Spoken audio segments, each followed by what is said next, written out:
Good morning, or afternoon, or evening, hilltopians. This is our yard in the evening. It's probably about 7 o'clock, and we got a lot of things that have happened since last year. This is one of the new additions.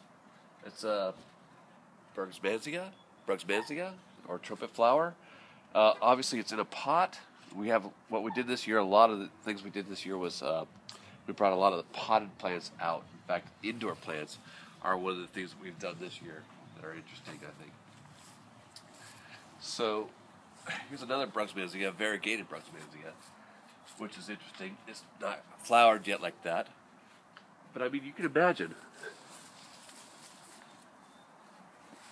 The bugs are kind of like, what is this? And in fact, bees have a very hard time figuring out what this is, I've noticed.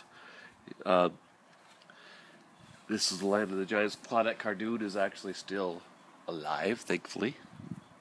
We brought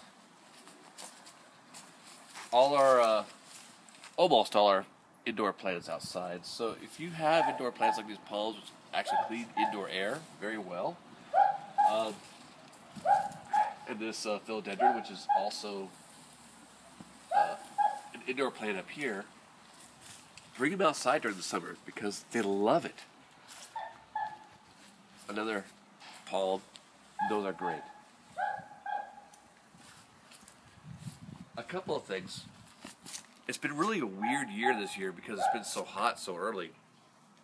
That all this stuff that I'm showing you right now that you see blooming in the yard, this is usually be later in the year. So it's all blooming right now. We're not sure what's going to bloom the rest of the year. It's going to be very boring, I think. I'm not sure, but that's one of the things that makes me very happy that the guara, which actually is in a pot way back here, is actually finally starting to bloom amongst this agapanthus. This is one of the great mysteries to me. This is a giant lily, supposedly. And we bought this, and I don't know. I've gotten contrary stories about whether it should be in shade or whether it should be in light from different people that I respect greatly. So I've tried alternately being in light, being in shade, but it hasn't grown very much at all. One of the biggest things I'm happy, or one of the happiest things about, what do you say? Well, one of the things I'm happiest about this year is Nicotiana that I've got in my yard that is not like the small Nicotiana that doesn't do very much. I've got this Nicotiana. And this shows off in the moonlight. It's very fragrant, and yes, it's called Nicotiana, which is related to nicotine, which you can see from the leaves. That's you could roll a cigar in this when it's dried, couldn't you? Anyway, but it's a very fragrant flower, and obviously, the bugs love it, and also hummingbirds love it. As well as, I'm going to bring up again the Crocosmia luciferis, which this form of Crocosmia is actually, it's a very bad neighbor. I mean, it just wants to lie over everything. If you look over here,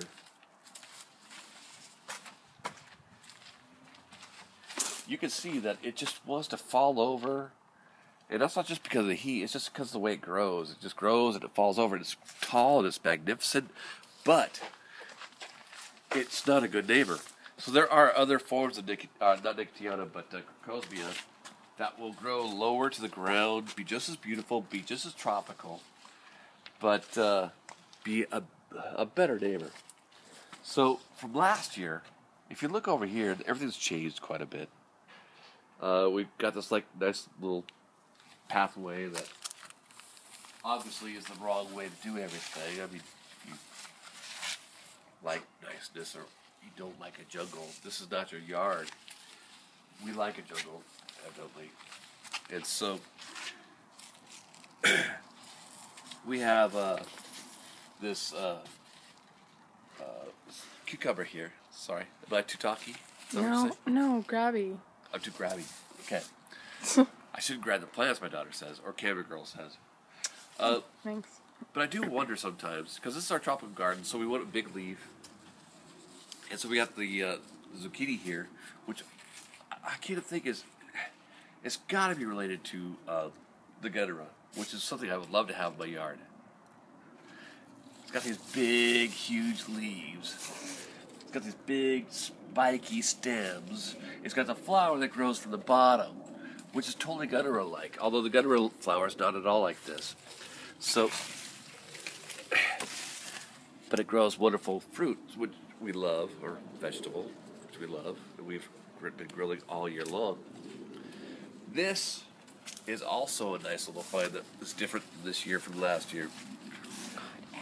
This is a version of spiderwort. I'm not sure what it is, but you're probably familiar, if you're a gardener, you're familiar with spiderwort. It looks like this big boring plant with some like great triad flowers.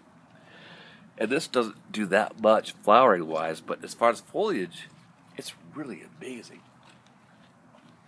And again, here's another plant that, this is a hardy cana. Oh boy.